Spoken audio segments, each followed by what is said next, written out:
కూడా ఉన్నది. దీన్ని మనం ఓవర్కమ్ చేయాల్సిన పరిస్థితి అయితే ఉంది. అందుకే ఈ గిడ్డంగుల నిర్మాణం కూడా ఇంపార్టెంటే. ఓకేనండి. దాదాపుగా మనం ఏంటంటే సెంట్రల్లో అయితే మనకి చూసుకుంటుంది ఎవరు, ఫుడ్ కార్పొరేషన్ ఆఫ్ ఇండియా. ఈ కేంద్ర విభాగంలోన మనకి ఆహార ధాన్యాల నిల్వలకు భారత ఆహార సంస్థే మెయిన్ అనమాట, నోడల్ ఏజెన్సీ.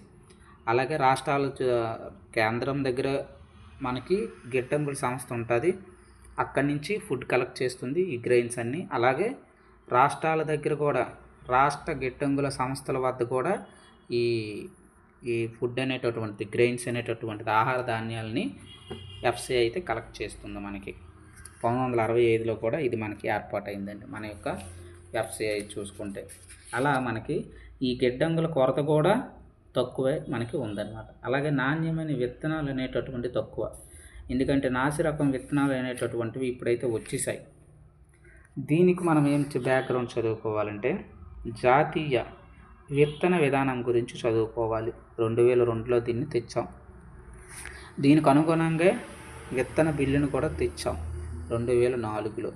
అయితే ఏవేవైతే విత్తనాలు ఉన్నాయో అవి అమ్ముతున్నారో వాటికి సరైనటువంటి పత్రాలు ఉండాలి, ధృవీకరణ అనేటటువంటిది ఉండాలి. ఎవరైతే నేరాలు చేస్తారో వారికి శిక్షలు కరెక్ట్గా ఉండాలి. అలాగే విత్తనాలు అమ్మే ముందు వాటికి మనం ఏం చేయాలంటే విత్తనాలు పరీక్షలు చేయాలి, పరీక్షలు చేసి విశ్లేషించాలి అని చెప్తున్నారు. ఈ యొక్క ప్రకారం చూసుకుంటే ఈ యొక్క నాణ్యమైన విత్తనాల లభ్యత తక్కువ అని అన్నామంటే దాని బ్యాక్గ్రౌండ్ అన్నీ కూడా మనం చెక్ చేసుకోవాలి.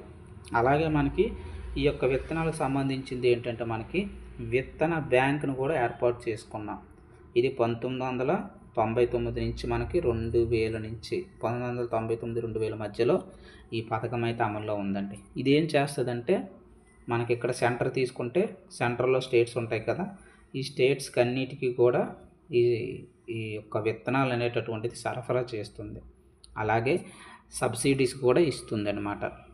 ఇవన్నీ కూడా మన దగ్గర లేవు ప్రస్తుతానికి, ఈ సదుపాయాలు లేవు కాబట్టి మనకి వ్యవసాయం అనేటటువంటిది సవాళ్ళని ఎదుర్కొంటుంది. వీటిని మనం ఓవర్కమ్ చేయాలని చెప్తున్నారు. అలాగే మనకి రైతులకు రుణ అందుబాటు సమస్య కరెక్టే, ఎందుకంటే ఇప్పుడు ఖరీఫ్ సీజన్ వచ్చేసింది.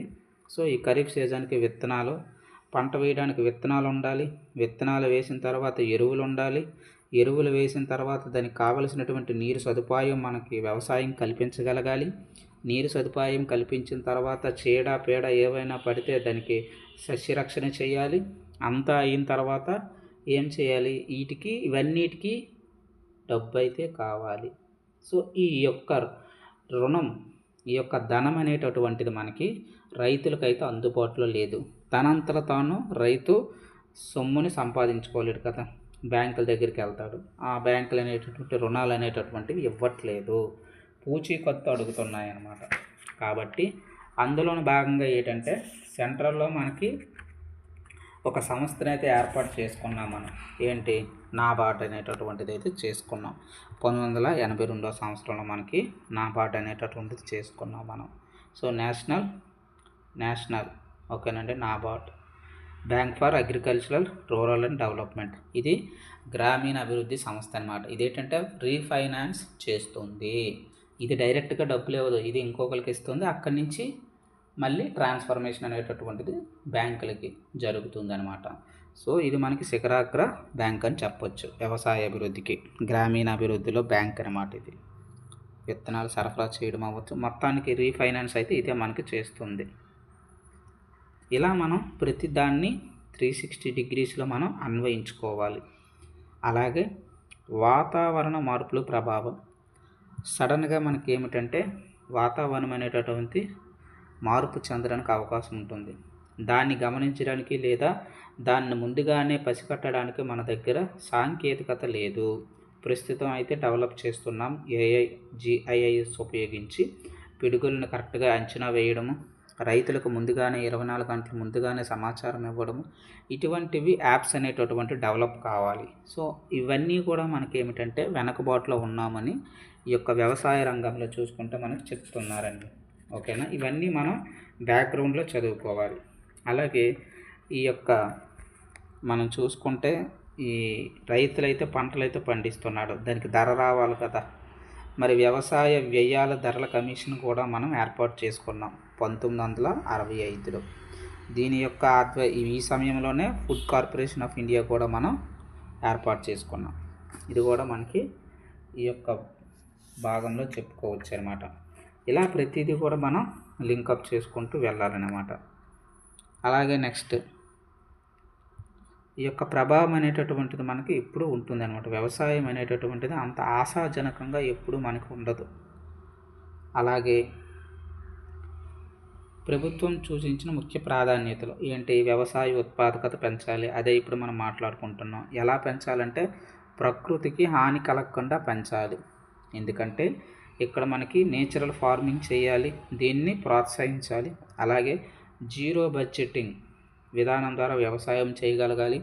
అలాగే ఆర్గానిక్ ఫార్మింగ్, ఇవన్నీ డిఫరెంట్ టైప్స్ అనమాట. ఆర్గానిక్ ఫార్మింగ్ అంటే ఏంటి? మనకి ప్రకృతి సేంద్రియ వ్యవసాయం, ఇది కూడా మనం చేయాలన్నమాట. అంటే ఇప్పుడంతా కూడా మనం ప్రకృతికి అనుగుణంగా ప్రతిదీ చెయ్యాలి. ఇవన్నిట్లో భాగమే. ఇవన్నీ చేస్తే వ్యవసాయం అనేటటువంటిది, ఉత్పాదకత అనేటటువంటిది వస్తుంది. అలాగే రీసెర్చ్ అండ్ డెవలప్మెంట్, పరిశోధన జరగాలి. దేనికంటే ప్రస్తుతం ఉండేటటువంటి వంగడాలు ఏవైతే ఉన్నాయో అవి ప్రస్తుత వాతావరణ పరిస్థితులను తగ్గట్టుగా లేవు. వేసేటట్టు వరి విత్తనం అవ్వచ్చు, జొన్న, మొక్కజొన్న, రాగులు, కందులు, మినుములు, ఇలా ఏమి మనం తీసుకున్నా ఆ విత్తనాలు అనేటటువంటివి సామర్థ్యం పెంచగలగాలి. ఇప్పుడున్న ప్రస్తుత ఉష్ణోగ్రత పరిస్థితులను అవి తట్టుకోగలగాలి. అలాగే రెండోది మనం చూసుకుంటే ఏంటి? చీడ పీడని తట్టుకోగలగాలి. అలాగే తక్కువ నీరుని ఉపయోగించుకోగలగాలి. అలాగే ఇటువంటివన్నిటిని కూడా మనం చూసుకోవాలన్నమాట. అటువంటి పరిశోధన అయితే ఆ విధంగా జరగాలి. దీనికి ప్రభుత్వాలు ఏం చేయాలి? ఫండ్ని ఏర్పాటు చేయాలి.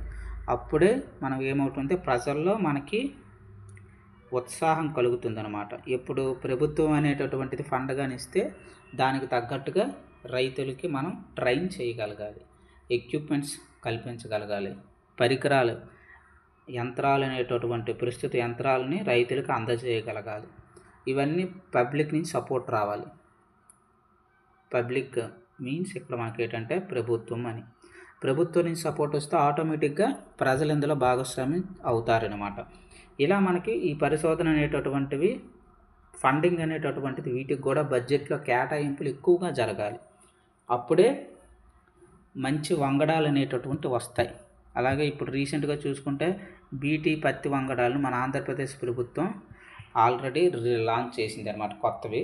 ఇవేంటంటే ప్రస్తుత వాతావరణ పరిస్థితులకు అనుకూలంగా ఉన్నాయి. అలాగే ఉష్ణోగ్రతలను తట్టుకోగలవు, చీడపీడను తట్టుకోగలవు, తక్కువ నీటిని ఉపయోగించుకోగలవు. ఇటువంటిది అనమాట. పంట మార్పిడికి కూడా ఉపయోగపడుతుంది. ఈ యొక్క బీటీ పత్తి అనేటటువంటిది తీసుకుంటే బ్యాసిల్లస్ థురోజెన్సిస్ అంటాం. ఈ ఒక్కటి అది కూడా ఇంపార్టెంటే. ఈ విధంగా ప్రతి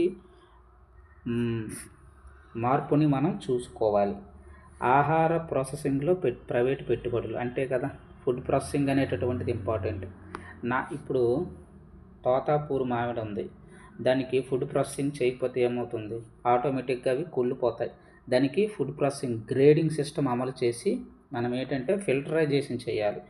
ఆహార ప్రాసెసింగ్ అనేటటువంటిది ప్రైవేటు పెట్టుబడులను ఆహ్వానించాలి. ఎందుకంటే దీనికి పెద్ద పెద్ద ఎక్విప్మెంట్స్ ఉండాలి, కాస్ట్ అనేటటువంటిది ఎక్కువ అవుతుందన్నమాట. స్టోరేజ్ సిస్టమ్ అవ్వచ్చు, ఇవన్నీ మెయింటెనెన్స్ అనేటటువంటిది ప్రభుత్వం ఒక్కదాని వల్ల అవ్వదు. అందుకే ప్రైవేట్ భాగస్వామ్యం కూడా ఇందులో కల్పించి మనం ఈ యొక్క ఆహార ప్రాసెసింగ్ రంగంలో కూడా మనకి ప్రభుత్వం అనేటటువంటి ప్రైవేటు పెట్టుబడులతో కలిసి మనకి ముందుకైతే వెళ్ళొచ్చు. అలాగే హార్టికల్చర్, ఉద్యానవనం అవ్వచ్చు, పాలు, కోళ్ళు, మత్స్యరంగం, ఇవన్నిటికీ కూడా ప్రోత్సాహం అనేది ఉండాలి. ఈ ప్రాధాన్యత క్రమంలోనే వెళ్ళాలి అని మనకి ఈ యొక్క వ్యవసాయ రంగం నుంచి అయితే మనం నేర్చుకోవచ్చు. అయితే మొత్తానికి వ్యవసాయ రంగం యొక్క అవుట్లైన్స్ ఏంటంటే మనకి 4.6 అయితే ప్రస్తుతానికైతే ఉంది అని చెప్తున్నారు సర్వేలో. అలాగే ఇంకా మెయిన్ ఇంపార్టెంట్ పాయింట్ మనకి ఏమిటి చూసుకుంటే ఉప రంగాలు చూసుకోవాలి. పశు సంపద ఎంత ఉంది? 7.1. అలాగే మత్స్యరంగం ఎక్కువగా ఉంది, 8.8. ఇందులోనూ ఏపీ అనేటటువంటిది ఎక్కువ భాగస్వామ్యం అయితే ఉంది. ఎకనామిక్ సర్వేలో మనం చెప్పుకున్నాం ఏపీ యొక్క వాటా మత్స్య రంగం అయితే 30% ఉంది. ఆక్వా రంగం, రొయ్యల రంగం అయితే 31% ఉందని చెప్పుకున్నాం మనం ఆల్రెడీ. అలాగే పంటల ఉత్పత్తి తీసుకుంటే మనకి క్రాప్స్ తీసుకుంటే 3.5% అయితే ఉంది. ఇలా ఈ బ్యాక్గ్రౌండ్లో మనం అన్నీ చెక్ చేసుకోవాలి. అలాగే ఈ యొక్క కనీస మద్దతు ధరలు అయితే రీసెంట్గా మోదీ ప్రభుత్వం ప్రకటించింది. ఎక్కువగా దేనికి ఉందని కూడా చూసుకోవాలి. నువ్వులకు దాదాపుగా 10,530 చిలుకు 10,530 రూపాయలు అయితే మనకి నువ్వులకి కనీస మద్దతు ధర అయితే ఉంది. అలాగే ఎక్కువ సాంప్రదాయ పంట అయినటువంటి వరికి మనకి ఎంత ఉంది, 2,460 రూపాయలు దాకా ఉంది. అలాగే జొన్న సేమ్ 2,430 ఈ రేట్లో ఉంటుంది. ఇలా మనకి అన్నిటికైతే కనీస మద్దతు ధరలు అయితే ప్రవేశపెట్టడం అయితే జరిగిందండి. ఇది ఇంపార్టెంట్. ఇలా మనం ప్రతిదాన్ని సబ్జెక్ట్ లింక్కు చేసుకుంటూ చదువుకోగలగనమాట. అలాగే దీనికి వెనక ఉండేటటువంటి స్కీమ్స్, పంటల బీమా ఉంది. ఇప్పుడు ఏమైనా పంట చెడిపోతే పరిస్థితి ఉంది, ప్రధానమంత్రి ఫసల్ బీమా యోజన. అలాగే మరి పంట నమోదు చేసుకోవాలంటే పరిస్థితి ఏంటి, రాష్ట్రంలో చూసుకుంటే ఈ పంట అందులో మనం నమోదు చేసుకోవచ్చు. నమోదు చేసుకొని బీమా కావాలంటే ఇందులో లాగిన్ అయ్యి రిజిస్ట్రేషన్ చేసుకోవాలి. ఈ రిజిస్ట్రేషన్ ప్రధానమంత్రి ఫసల్ బీమా యోజన, దీనికి రిజిస్ట్రేషన్ మనకి ఏంటంటే సెప్టెంబర్ దాకా ఇచ్చారు. ఈలోపు రైతులు రిజిస్ట్రేషన్ చేసుకుంటే పండించినటువంటి పంటకు మనకి ఎప్పుడైనా విపత్తులు సంభవించిన సమయంలో మనకి ఏమవుతుందంటే ప్రభుత్వం అనేటటువంటిది గ్యారంటీ ఉంటుంది అన్నమాట. ఈ యొక్క పంటల్లో ప్రధానమంత్రి ఫసల్ బీమా యోజనలో మనం రిజిస్టర్ అవ్వడం వల్ల ఇలా మనం ప్రతిదాన్ని చూసుకోవాలన్నమాట. అలాగే మనకేంటి, ప్రధానమంత్రి అన్నదాత ఆయ్ సంరక్షణ అభియాన్ ఇదనమాట.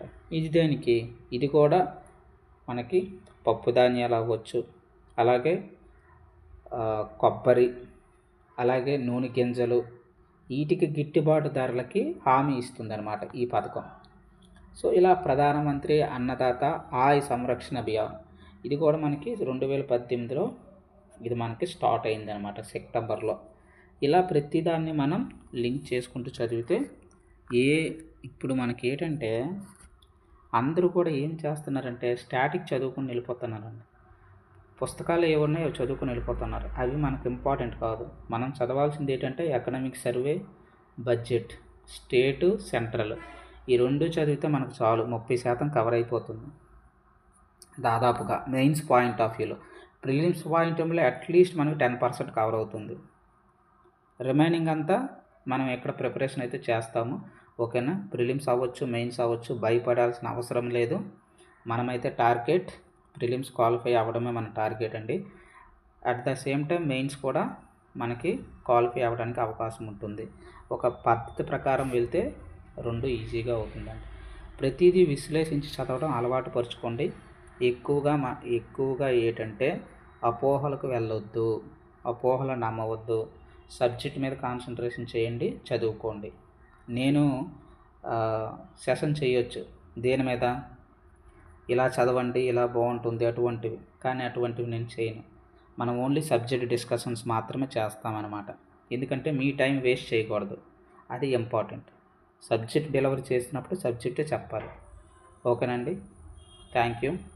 ఛానల్ని అయితే సబ్స్క్రైబ్ చేసుకోండి, మంచి కంటెంట్ ఇస్తాను.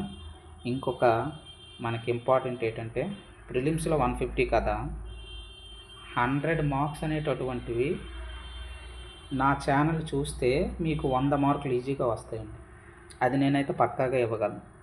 ఎవరైతే మన ఛానల్ చూస్తారో ఎగ్జామ్ రాసేటప్పుడు వాళ్ళకి తెలుస్తుంది ఆ యొక్క ఇంపాక్ట్ అనేటటువంటి, అక్కడ మీకు తెలుస్తుంది.